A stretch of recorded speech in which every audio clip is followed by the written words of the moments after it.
Good morning student, welcome to Moto classes. आज हम class 10th का इकोनॉमिक्स चैप्टर अर्थशास्त्र पढ़ेंगे। उसमें क्या दिया है, सबसे पहला टॉपिक क्या है उसमें, अर्थव्यवस्था और विकास। सबसे पहले हम विकास को बाद में समझेंगे, पहले हम अर्थव्यवस्था को समझते हैं। अर्थव्यवस्था को समझते हैं। पहले क्या है अर्थव्यवस्था, क्या है अर्थव्यवस्था? जीविका उपार्जन का जो साधन होता है ना, वो एक माध्यम है। जैसे मान लीजिए कि हम ए कोई चीज़ है, उसको क्या चाहिए, बी और सी दोनों चीज़ चाहिए। तो दोनों चीज़ चाहिए तो उसके लिए क्या माध्यम बनेगा, ये एक पर्सन है, ये पर्सन मान लेते हैं, ठीक है, आदमी जिसको मान लेते हैं, या व्यक्ति इसको ए और बी दोनों चाहिए, तो ये माध्यम बनेगा क्या, अर्थव्यवस्था। ठीक है। इसके बाद हम क्या देखते हैं इसमें क्या देखते हैं अर्थव्यवस्था में, कि इसका अर्थव्यवस्था अर्थशास्त्र के द्वारा चलता है। क्या चलता है, अर्थशास्त्र या आर्थिक क्रिया। आर्थिक क्रिया क्या है, अर्थव्यवस्था समझ में आया, वैसी क्रिया है जिसके द्वारा हम अपनी जीविकापार्जन को या सुविधाओं को अर्न करते हैं। उसमें क्या आता है, आर्थिक क्रिया। क्या आता है, आर्थिक क्रिया। आर्थिक क्रिया क्या है, वैसी क्रियाएं जिससे हमको पैसे की प्राप्ति होती है या धन की प्राप्ति होती है। उसमें सबसे अर्थव्यवस्था में सबसे मुख्य टॉपिक क्या होता है, आर्थिक क्रिया। समझ में आ रहा है ना। जैसे मान लीजिए हम कोई काम करेंगे तभी तो हम अपनी किसी भी आवश्यकता को पूरा कर पाएंगे। उसके बाद क्या आता है हमारा अर्थव्यवस्था का स्ट्रक्चर, मतलब ढांचा, संरचना। ये हो गया, समझ में आ गया। अब क्या देखते हैं हम लोग, अर्थव्यवस्था की संरचना। ये क्या होता है, ये 3 तरह का होता है। ठीक है, 3 तरह का होता है। पहला इसमें क्या आता है, प्राथमिक क्षेत्र,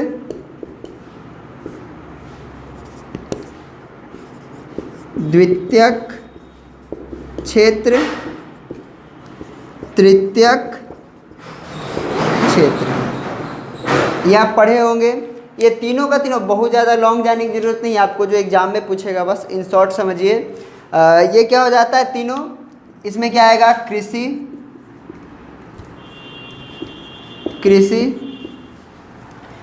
पशुपालन, मत्स्य पालन, जो भी आपको एग्रीकल्चर से संबंधित चीज़ें होती है वो इसमें आता है।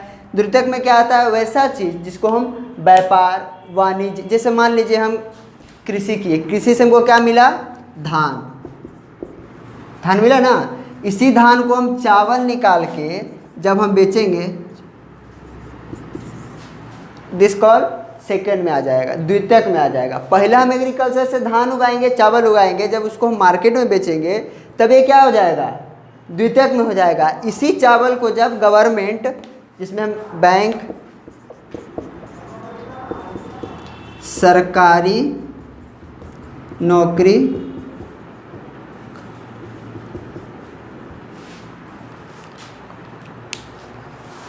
ये सारी चीज़ें, यही चावल, हम छोटा सा एग्जाम्पल ले रहे हैं, कृषि से हम धान उगाए, उसको जब हम मार्केट में बेचेंगे तो ये द्वितीयक में आ जाएगा। यही चावल जब गवर्नमेंट अपने अंतर्गत ले लेती है, जब ये अपने एम्प्लॉय के द्वारा, अपने सहकर्मियों या कर्मचारियों के द्वारा जब बंटवाती है चावल, तो ये गवर्नमेंट में, ये एक चीज़ तीनों में आ जा रहा है। मगर हम ये नहीं कहेंगे कि जब हम एग्रीकल्चर कर रहे हैं या हम धान का खेती कर रहे हैं तो वो तृतीयक में आएगा, नहीं। तृतीयक में आएगा बैंक, सरकारी नौकरी, सेवा, जैसे हम ऑटो का सेवा लेते हैं ना, ऑटो वाले का, वो। ठीक है। अब हम क्या देखेंगे इसमें आता है प्रकार। इसमें अब प्रकार देखेंगे,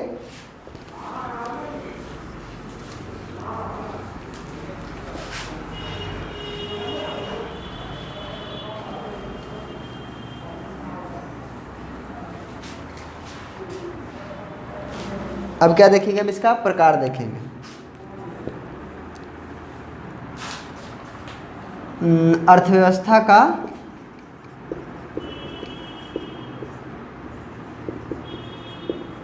देखिए, इससे पहले आप एक चीज़ समझिए। पहला सिंपल याद करने का सबसे आसान तरीका है, पहला जो हम आपको संरचना बताएं, वो सबसे आसान तरीका क्या है कि जो भी हम एग्रीकल्चर से संबंधित, मतलब क्या बोलते हैं उसको, कृषि से संबंधित, मछली पालन, पशुपालन या खेती, ये सारा क्या आएगा प्राथमिक क्षेत्र में। द्वितीय क्षेत्र में क्या आता है, जैसे कपड़ा उद्योग, या किसी तरह का जो छोटा मोटा उद्योग होता है वो सेकंड में आता है, द्वितीयक में। और तृतीयक में क्या आता है कि वैसा चीज़ जो सरकारी नौकरी, बैंक या सेवा, जैसे हम ऑटो से जा रहे हैं वो भी सेवा है, और एक हम जाते हैं सरकारी बस से वो भी सेवा है, एम्बुलेंस वाला भी सेवा दे रहा है, हॉस्पिटल भी सेवा दे रही है, शिक्षक भी आपको सेवा ही कर रहे हैं, ठीक है ना। तो वो सारा का सारा सेवा में आता है। अब ये क्या बोल रहा है, अर्थव्यवस्था के प्रकार। अब हम देख रहे हैं अर्थव्यवस्था के प्रकार। देखिए वो एक संरचना है किसी भी अर्थव्यवस्था को उठाने के लिए, चलाने के लिए। ये क्या कहता है, प्रकार है। जैसे मान लीजिए कि एक रेस में 3 आदमी, 4 आदमी, 10 आदमी दौड़ते हैं, रेस में वही फर्स्ट आएगा, सेकंड आएगा, थर्ड आएगा, सबको थोड़ी ना हम फर्स्ट कहेंगे। तो उसी तरह क्या कहता है, ये प्रकार दिखाता है कि हम जो काम कर रहे हैं या जो अर्थव्यवस्था में जो लोग काम कर रहे हैं उनको हम किन कैटेगरी में रखेंगे। तो उसके लिए पहला क्या आता है, पहला आता है पूंजीपति अर्थव्यवस्था। पहला क्या आता है, फर्स्ट में पूंजीवादी अर्थव्यवस्था। इसके बारे में जानिए। ऐसी अर्थव्यवस्था जिसमें कि जितना भी संपत्ति का अधिकार होता है वो पर्सनली व्यक्ति के पास में होता है। जैसे मान लीजिए आप एक छोटा सा उद्योग लगाए, वो उद्योग आपका 1000 से शुरू किया और 1000 करोड़ का चला गया, 1,00,000 करोड़ का चला गया, तो क्या हो गया, वो आपका पर्सनली संपत्ति है, उसमें गवर्नमेंट कोई हस्तक्षेप नहीं कर सकता है। ये कानून अमेरिका में है, ठीक है, ऑस्ट्रेलिया में है, जापान में है। अमेरिका का कंपनी क्या है कि बहुत बड़ी बड़ी कंपनी हैं, वो क्या करती है, अपना उद्योग खड़ा कर दिए, उसमें सरकार का कोई हस्तक्षेप नहीं। आप उसमें से 5 रुपया कमा रहे हो या 500 रुपया कमा रहे हो, उससे कोई मतलब नहीं है। ये हो जाता है क्या, पूंजीपति अर्थव्यवस्था। उसके बाद क्या आता है, समाजवादी, ये सेकंड, समाजवादी अर्थव्यवस्था। ऐसी अर्थव्यवस्था जिसमें कि संपत्ति का सारा अधिकार समाज को होता है। समाज को कहने का मतलब ये नहीं कि भाई ये हमारा है, ये हमारा, ऐसा कुछ नहीं। इसमें मेन रूप से गवर्नमेंट उसका क्या करते हैं, निरंतरण, क्या बोलते हैं उसको, कंट्रोल करता है। समझ में आ रहा है ना। इसमें जैसे मान लीजिए चीन एक ऐसा देश है कि जहाँ पर आप 1 रुपये की सुई से लेकर 1 लाख का हवाई जहाज़ का भी जो होता है ना, करोड़ों का जहाज़ होता है ना, उसका मालिक भी गवर्नमेंट ही होता है। उसमें ऐसा कुछ नहीं है कि आप अपना, जिसे अभी मान के चलिए अमेरिका में क्या, आप अपना ज़मीन लिए, फैक्ट्री लगाए, मान के चलिए सिंपल वे में कि वहाँ एक कपड़े का फैक्ट्री लगा दिए, तो वो का प्रॉफिट आपका हो जाएगा अमेरिका में। मगर चीन में ऐसा नहीं है। चीन में क्या होता है कि चीन में जैसे ही आप फैक्ट्री लगाएंगे तो वो गवर्नमेंट के अंतर्गत काम करेगा, आपके अंतर्गत नहीं काम करेगा। आपको घर भी खरीदना है तो लीज पे घर मिलता है, जैसे यहाँ पर मिलता है ना लोन पे, उस तरह वहाँ लोन पे मिलेगा। और वो आपको जब पैसा ख़त्म हो जाएगा तो आपको उसको घर खाली करके जाना पड़ेगा। मतलब पूर्ण रूप से वहाँ पर सरकार का हस्तक्षेप होता है, पब्लिक का कुछ नहीं होता है, ठीक है। इसके बाद थर्ड में क्या आता है,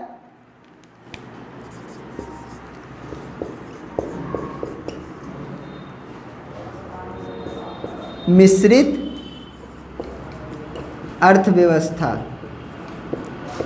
ऐसी अर्थव्यवस्था जो पूंजीवादी और समाजवादी दोनों को मिला के बनता है। इसका एग्जाम्पल हम भारत को मान सकते हैं। जैसे मान के चलिए कि हम अभी भारत में रह रहे हैं, तो भारत में क्या होता है कि हम यहाँ रह रहे हैं तो यहाँ हमको संपत्ति का भी अधिकार है और यहाँ गवर्नमेंट का भी हस्तक्षेप। जैसे मान लीजिए आप छोटा सा उद्योग धंधा शुरू किए, या मान लीजिए अभी यहाँ हम घर बनाने के लिए ज़मीन खरीद लिए। अगर गवर्नमेंट का इच्छा हुआ कि हमको ये ज़मीन चाहिए तो आपको उसका मूल्य मिलेगा, मगर वो नहीं मिलेगा जिससे कि चीन में क्या करता है, ये आप में मान के चलिए A, B और C, ये 3 व्यक्ति है, ठीक है। ये तीनों अपने अपनी इच्छा से सिंपल वे में एक ज़मीन खरीद लिया, एक उद्योग लगाया, और एक ने कुछ नहीं किया, इसको नन मान लेते हैं, ठीक है। ये तीनों व्यक्ति अगर अलग अलग काम कर रहा है, या मान लीजिए ये कुछ अलग कर लिया सरकारी नौकरी में, ठीक है, जॉब में, मान लीजिए ये तीनों अलग अलग काम कर रहा है। चीन में क्या होगा कि ये व्यक्ति और ये व्यक्ति तीनों एक ही चीज़ के अंतर्गत आएगा। किसके? सरकार के। समझ में आ रहा है? ये हालत अगर हम यहाँ हटा देते हैं, अगर ये यहाँ ज़मीन खरीदा, ये उद्योग लगाया, ये जॉब कर रहा है, कोई मतलब नहीं है, सब सरकार के अंतर्गत है। जब चाहेगा सरकार आपसे वो छीन लेगा। सेकंड टॉपिक क्या है कि यही अगर हम इंडिया में रहते हैं, अगर हम भारत में रहते हैं, तो ये आपका अपना ज़मीन है, इस पर पूरा अधिकार आपका है। मगर जब सरकार को आपके ज़मीन की आवश्यकता पड़ेगी तो वो क्या करेगा? आपको उसका मूल्य देगा और आपको उसको देना पड़ेगा। यही हालत अगर हम अमेरिका की देखें, यहाँ पे अमेरिका देखेंगे,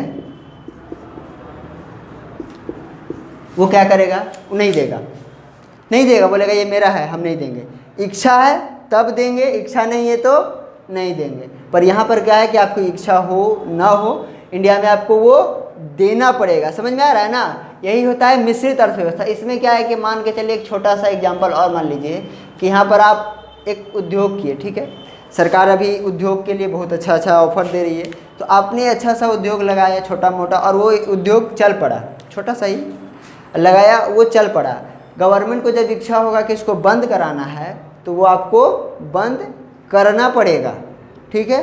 पर अमेरिका में ऐसा नहीं है, अगर चल पड़ा तो आपको टैक्स से मतलब, देखो जनरली जो गवर्नमेंट क्या चाहती है, सरकार क्या चाहती है कि हमको टैक्स चाहिए, हमको पैसा चाहिए, वो पैसा आप दोगे काम चलेगा। चीन में क्या होता है, सिर्फ और सिर्फ वहाँ के व्यक्तियों के, वहाँ के आदमियों को, अर्थव्यवस्था में काम करने वाले लोगों को सिर्फ सैलरी दी जाती है, उसके अलावा और कोई चीज़ का फ्रीडम नहीं है। आप चाहोगे कि अपना एक पेन खरीद दे, ये पेन पे भी आपका अधिकार नहीं है। सिंपल, वहाँ का सारा चीज़ किसका अंतर्गत आता है? वो गवर्नमेंट, जो अर्थव्यवस्था में आता है, ठीक है। अब इसके आगे हम देखेंगे, ये आप लोग नोट कर लीजिए, इसके आगे अब देखेंगे हम लोग अर्थव्यवस्था का विकास।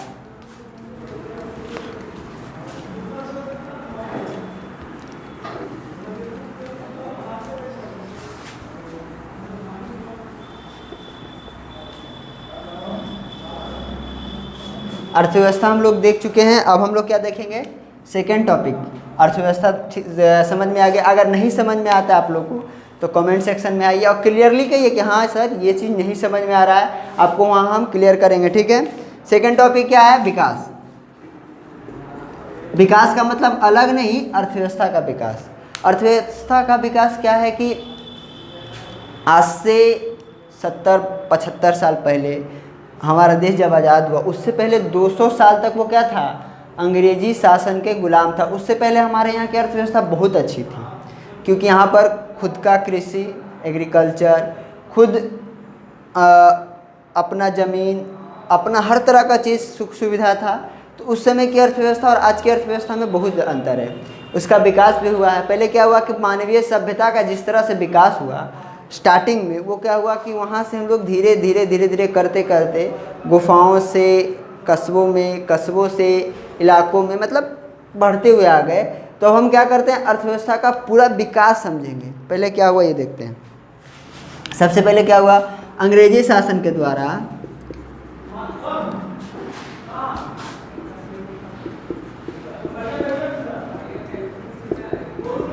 200 साल तक, याद रखिए 200 साल तक क्या किया गया?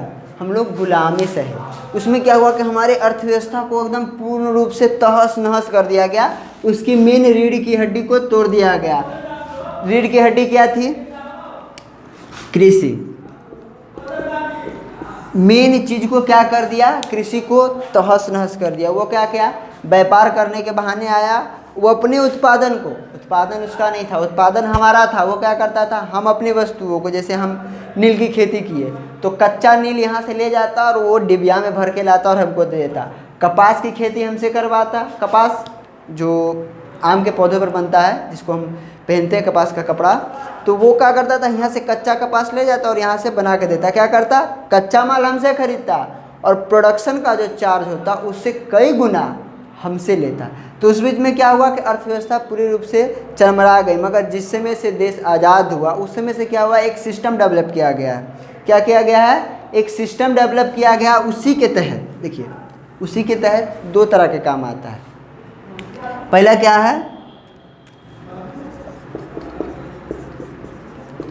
आर्थिक विकास, और सेकंड, फर्स्ट हो गया मौद्रिक विकास। देखिए, इकोनॉमिकल डेवलपमेंट और ये फाइनेंशियल, इसको पहले हम समझेंगे। ये क्या है विकास, आर्थिक विकास क्या है, वैसी क्रियाएं, हम शुरू में बोले आर्थिक क्रियाएं, अब हम आर्थिक विकास का चर्चा करेंगे। आर्थिक क्रियाएं हम शुरू में बोले वैसी क्रियाएं जिससे हमको आय की प्राप्ति हो। जैसे मान लीजिए अभी हम पढ़ा रहे हैं, ये मेरा आर्थिक क्रिया हुआ, क्यों? क्योंकि हमको इससे अर्न मतलब पैसा का प्राप्ति होगा। आप स्टूडेंट हैं, अगर आप पढ़ रहे हैं, मान लीजिए आप किताब पढ़ रहे हैं, तो आपको उससे पैसा का प्राप्त हुआ नहीं। नॉलेज अलग चीज़ है, नॉलेज अलग चीज़ है, वो आपका आर्थिक क्रिया नहीं हुआ। जैसे मान लीजिए हम ऑटो में बैठे तो हम ऑटो से यहाँ से सीधे पहुँच गए किसी और मंजिल पर, ए से बी की तरफ। जैसे मान लीजिए हम ए पॉइंट से बी पॉइंट पर हम पहुँच रहे हैं ऑटो में बैठ के, ठीक है, जिसका हम बैठ के पहुँच गए, ठीक है, पहुँच गए तो ये हमारा क्या हो गया, डेस्टिनेशन हो गया। मगर जो ऑटो चालक है उसका ये आर्थिक क्रिया हो गया, नहीं कि आपका जो पैसेंजर बैठा हुआ है। ठीक है, ये समझ में आ गया आपको। इसके बाद हम देखते हैं आर्थिक क्रिया को क्या, आर्थिक क्रिया का उद्देश्य आर्थिक विकास का मुख्य उद्देश्य ये होता है कि वैसा उत्पादन करना या वैसा सिस्टम डेवलप करना जिससे कि सामग्रिक मतलब पूर्ण रूप से विकास हो। मगर ये संभव नहीं है, ये मात्र एक कल्पना है मगर संभव नहीं। जैसे मान लीजिए सिंपल वे में कि हम ए बी सी डी, ठीक है, ये चार बंदों को अलग अलग, इसको चाहिए आम, अनाज, सॉरी हम फल कर देते हैं, अनाज, सब्जी, और इनको चाहिए क्या कि इनको काम चाहिए। ए बी सी तीनों को क्या चाहिए, अलग अलग चीज़ें चाहिए। ठीक है, अब क्या कहता है आर्थिक विकास कि हम सबको एक साथ लेके चलेंगे। सब्जी, काम, अनाज, ये सब एग्रीकल्चर का ही है, ये भी आ जाएगा। हम इसको क्या कहते हैं, सॉरी इसको हम बी को कर देते हैं उद्योग, समझने में सुविधा होगा। ठीक है, ये सारी चीज़ें सबको हम एक साथ अवेलेबल नहीं करा सकते हैं। हम आर्थिक क्रिया करेंगे, पैसा होगा, हमारे पास अच्छी चीज़ है, मगर हम चाहेंगे कि हर इंसान को संतुष्ट कर दे, उनको खुश कर दे, ये कभी संभव नहीं है। यही काम आर्थिक विकास में हम कोशिश करते हैं। जैसे मान लीजिए ए को चाहिए फल, बी को चाहिए उद्योग करना, सी को चाहिए सब्जी और डी को चाहिए काम। ठीक है, तो हम पॉसिबल हर चीज़ तो नहीं कर सकते। जैसे मान लीजिए कि हम ए का डिमांड यथासंभव कोशिश करें कि इसको हम पूरा कर दें। इसके पास जब तक पैसा है तब तक ये फल खाएगा, सब्जी खाएगा, अनाज खाएगा। जिस दिन इसके पास पैसा ख़त्म हो जाएगा ये इसके जैसा काम खोजने लगेगा। ठीक है, अब मान के चलिए ये उद्योग शुरू किया, इसको काम चाहिए, आदमी चाहिए काम करने वाला, तो ये क्या करेगा, ये इसको ढूंढेगा। तो एक दूसरे से जो लिंक्ड रहता है ना, एक दूसरे से जो मिला हुआ रहता है ना, उसी को हम बोलते हैं आर्थिक विकास। मतलब एक दूसरे के सहयोग से चलने वाली चीज़ें। ठीक है, चलिए देखिए एक छोटा सा टॉपिक छूट गया था हमसे, वो याद आ गया। देखिए ये आर्थिक विकास के सफलता के लिए, उसके सफल होने के लिए एक छोटा सा चीज़ चाहिए। वो क्या होता है,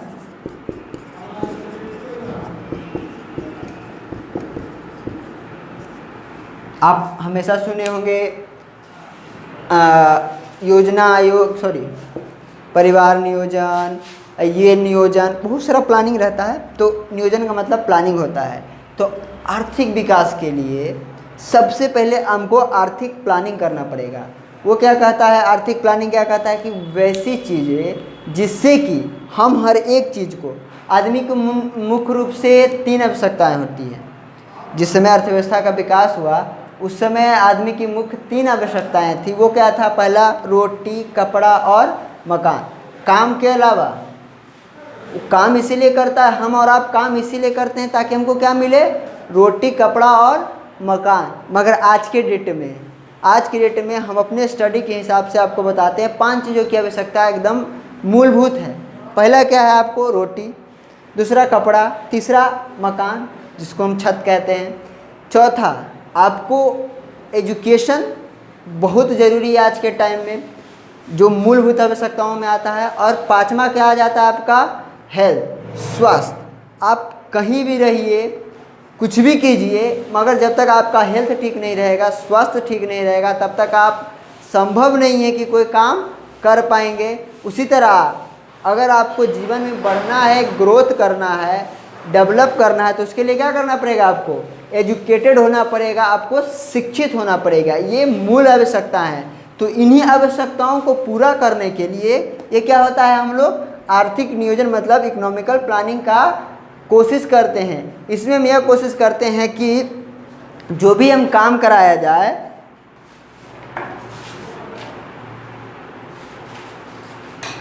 इसमें क्या होता है? भारत सरकार के द्वारा योजना आयोग का गठन किया गया था। देखिए, भारत सरकार द्वारा क्या होता है? योजना आयोग होता है, जिसके अंतर्गत आर्थिक प्लानिंग का कार्यक्रम चलता है। इसका हेड कौन होता है? प्रधानमंत्री। अभी तत्कालीन प्रधानमंत्री नरेंद्र मोदी जी योजना आयोग के अध्यक्ष हैं। वो हर साल 5 वर्षीय योजना, 2 वर्षीय योजना, 1 वर्षीय योजना जो भी चाहेंगे वो लॉन्च कर सकते हैं। इसके तहत ही अर्थव्यवस्था का विकास का काम देखा जाता है। ठीक है, देखिए हम इस टॉपिक को पूरा क्लीन नहीं कर रहे हैं, क्योंकि अभी आपको इस टॉपिक के बारे में क्या बोलते हैं, डेवलपमेंट के बारे में आपको अच्छे से और बताएंगे, मगर सिर्फ आप छोटा छोटा टॉपिक समझिए। ठीक है, इसके बाद हम क्या देखेंगे? मौद्रिक विकास। ठीक है, मौद्रिक विकास क्या कहता है? सॉरी, इसको क्लीन कर देते हैं। मौद्रिक विकास, टॉपिक सेकंड, मौद्रिक विकास ऐसा विकास जिसके द्वारा हम एक वैसी प्रथा से उठकर आज डिजिटल दुनिया में आ गए हैं, जहाँ से कि अगर सोचा जाए ना तो असंभव सी बातें थी। क्या कहता है मौद्रिक विकास? हम आज से अपनी सभ्यताओं की तरफ लौटते हैं। जिस समय हमारी सभ्यताओं का विकास हुआ था, उस समय क्या चलता था? एक्सचेंज। आज भी एक्सचेंज है और उस समय भी एक्सचेंज था। उस समय क्या थी? आवश्यकताएं कम थी, वस्तुओं की संख्या बहुत अधिक थी। जैसे मान लीजिए हमारे पास चावल है, बहुत सारा अनाज है, कपड़ा है तो बहुत सारा है, मतलब आवश्यकता के अनुसार आवश्यकता से अधिक ही थी। तो उस समय क्या चलता था? वस्तु से वस्तु का एक्सचेंज। क्या चलता था? वस्तु से वस्तु का एक्सचेंज। इससे पहले हम देख लेते हैं मुद्रा क्या होता है। वैसा माध्यम जिसके द्वारा हम किसी भी वस्तु को लेन देन करते हैं या एक्सचेंज करते हैं। लेन देन करना मतलब बदलना। नहीं समझ में आया? फिर से समझिए। वैसी वस्तुएं जिसके द्वारा हम किसी भी वस्तु को क्या करते हैं? एक्सचेंज करते हैं, बदलते हैं। जैसे मान लीजिए हमको अभी चावल का आवश्यकता है, ठीक है, किसी के पास गेहूं है, किसी के पास कपड़ा है, किसी के पास जानवर है, ठीक है। हम मेरे पास फ़िलहाल के लिए कपड़ा है और किसी के पास चावल है, तो हमको आवश्यकता किस चीज़ का है? चावल का। तो हम क्या करेंगे? हम उसको कपड़ा दे देंगे, वो चावल दे देगा। ये किस समय की बात है? ये सभ्यता के शुरुआती दौर की बात है। उस समय से ये क्या चलता था? धीरे धीरे धीरे धीरे क्या हो गया? इसमें चेंज आने लगा। वस्तु से वस्तु में होते होते क्या हुआ? आवश्यकताएं बढ़ते चली गई, जनसंख्या बढ़ता चला गया। क्या हो गया कि अब चेंज करने के लिए एक माध्यम चाहिए। वो क्या हो गया है? उसमें हम छोटा सा चेंज क्या कर लिए कि अब हम कर लिए एक मुद्रा का।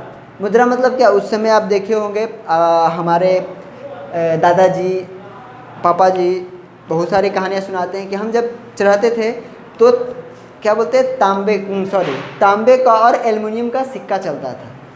एल्युमिनियम और तांबे का क्या चलता था? सिक्का चलता था। अब सोचिए कि एल्युमिनियम और तांबे का सिक्का कैसे होता था? तो 1 आना 2 आना। उस समय क्या होता था? अनाज और कपड़े के एक्सचेंज का काम हम करते थे। क्या हो गया? वो मुद्रा से वस्तु का एक्सचेंज या बदलाव। दूसरा, फिर तीसरा क्या हो गया, हम इस जनरेशन से भी आगे आ गए। अब क्या आ गया, करेंसी नोट कागज का आने लगा। इसमें क्या हो गया कि आवश्यकताएं आदमी की अनलिमिटेड है। जैसे मान लीजिए हम आज के डेट में हमको क्या चाहिए भाई, mobile, data pack, jeans T shirt, कपड़ा, बहुत सारा चीज़ चाहिए। घूमने के लिए बाइक चाहिए, बाइक के लिए पेट्रोल चाहिए, पेट्रोल के अलावा गाड़ी में ये वो बहुत सारा चीज़ें हो गई हैं। अब उस समय क्या था कि आदमी जनरली एक छोटे छोटे समूहों में रहता था। उसकी आवश्यकता क्या थी, खाना, कृषि करना, जनरली यही था ना जी। स्टार्टिंग में हम क्या बोले, रोटी, कपड़ा और मकान। उसको तन ढकने के लिए कपड़ा मिल जाता था, खाने के लिए अनाज मिल जाता था और रहने के लिए छत मिल जाता था। काम अलग चीज़ें हैं। अब क्या हो गया है कि मान लीजिए हमको अभी फ़िलहाल के लिए एक मोबाइल चाहिए। सिंपल वे में एग्जांपल बता रहे हैं, हमको एक मोबाइल चाहिए तो हम क्या करेंगे, मोबाइल का जुगाड़ करेंगे। मगर वही मोबाइल में अगले महीने जब हमको डाटा ख़त्म हो जाएगा तो हमको डाटा चाहिए। उसी समय, जिस समय मेरा डाटा ख़त्म होगा, किसी को मोबाइल का आवश्यकता होगा, किसी को बाइक का आवश्यकता होगा, किसी को कपड़े का आवश्यकता होगा, किसी को अपना एजुकेशन के लिए पैसे का, मतलब यहाँ पर डिफरेंट टाइप्स हो गया। मतलब क्या हो गया, यहाँ पर सारा का सारा चीज़ की आवश्यकताएं क्या हो गई, अनलिमिटेड हो गई। क्योंकि यहाँ पर वस्तुओं की संख्या बढ़ते चली गई। यहाँ क्या हो गया, एक सामान का 10 ऑप्शन है। जैसे मान लीजिए हमको एक चप्पल खरीदना है तो हम चप्पल दुकान में जाते हैं तो हमको ये चप्पल चाहिए, ये साइज़ का ये चप्पल चाहिए, तो मान के चलो 5 नंबर चप्पल चाहिए, तो वो 10 तरह का चप्पल दिखाया था। तो हमको क्या लगता है, टाइम लगता है, नहीं ये अच्छा नहीं लग रहा है, ये अच्छा नहीं लग रहा है, लगता है ना। तो आज के डेट में वही हो गया है मुद्रा विकास से। अब क्या हो गया है, मुद्रा विकास से हम क्या आ गए हैं, एक कोर बैंकिंग प्रणाली। इसमें क्या हो गया है, हम अपने पैसे को बैंक में जमा कर देते हैं, वही पैसे को हम चाहेंगे तो चेक बना के किसी और बैंक में डाल सकते हैं, किसी और खाते में डाल सकते हैं। ये अब क्या हो गया है कि मान लीजिए मेरे पास पैसा नहीं है, ठीक है, चेक कर दे दिए, वो काम कर लिया। उससे भी ज़्यादा अब क्या आ गया है, डिजिटल बैंकिंग। डिजिटल बैंकिंग में क्या होता है कि आपको कहीं जाने की आवश्यकता नहीं है। आज हर आदमी के पास स्मार्टफोन है।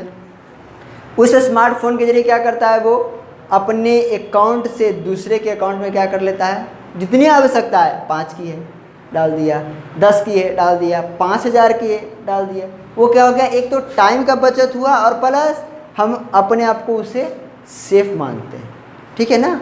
तो हम कहाँ से शुरू किए, एक वस्तु, एक उस ज़माने से जहाँ पर हम वस्तु की लेन देन करते थे। जैसे मान लीजिए उस ज़माने का एक छोटा सा एग्जाम्पल कि हमको खीर का आवश्यकता है, तो हर घर में गुड़ नहीं हो सकता है, हर घर में चावल नहीं हो सकता, चावल तो हर घर में होगा, गुड़ नहीं होगा, दूध नहीं होगा, संभव है ना जी। तो उसके लिए क्या चाहिए हमको, चेंज करने का। तो गुड़, चावल, चीनी, दूध, जो भी चीज़ की आवश्यकताएँ थी, मिट्टी का बर्तन, जो भी चीज़ की आवश्यकताएँ थी, हमको कम था तो हम चेंज कर लेते थे। मगर आज के डेट में देखो, हमको अगर लेना है तो हम क्या करते हैं, करेंसी का यूज़ करते हैं, पैसे का यूज़ करते हैं। उस पैसे से भी आज हम आगे चल गए हैं। मेरे पॉकेट में पैसा नहीं है, फिर भी हम मार्केट से अधिक जितनी भी आवश्यकता है, वैसा नहीं है कि हम सारी मार्केट खरीद सकते हैं, ये कहना गलत है। हमारी आवश्यकता के हिसाब से वस्तुएं हम खरीद सकते हैं, बिना करेंसी, बिना पैसे का, ठीक है। ये हो गया हमारा मौद्रिक विकास, स्टार्टिंग से लेके अभी तक ये मौखिक है, ठीक है। इसके आगे बाद हम पढ़ेंगे। आज के लिए इतना ही रहने देते हैं। अगले टॉपिक में हम क्या पढ़ेंगे, आर्थिक विकास का माप। देखिए छोटा सा टॉपिक है, ज़्यादा कुछ नहीं है। नेक्स्ट क्लास में हम जब भी पढ़ेंगे ना, तो पूरा बिहार में बाढ़ क्यों आता है, बिहार पिछड़ापन क्यों है, इसको दूर कैसे कर सकते। देखिए छोटा सा टॉपिक है, हम पढ़ते तो सब लोग हैं मगर इसको उठाने का काम कोई नहीं कर रहा है। तो आप जो भी हम यहाँ तक बता दिए उसको आप पीछे से कवर कीजिए और हमसे जो भी क्वेश्चन हो वो आप कमेंट बॉक्स में कमेंट कीजिए। हम नेक्स्ट क्लास में आपका हर क्वेश्चन का सलूशन देंगे, ठीक है।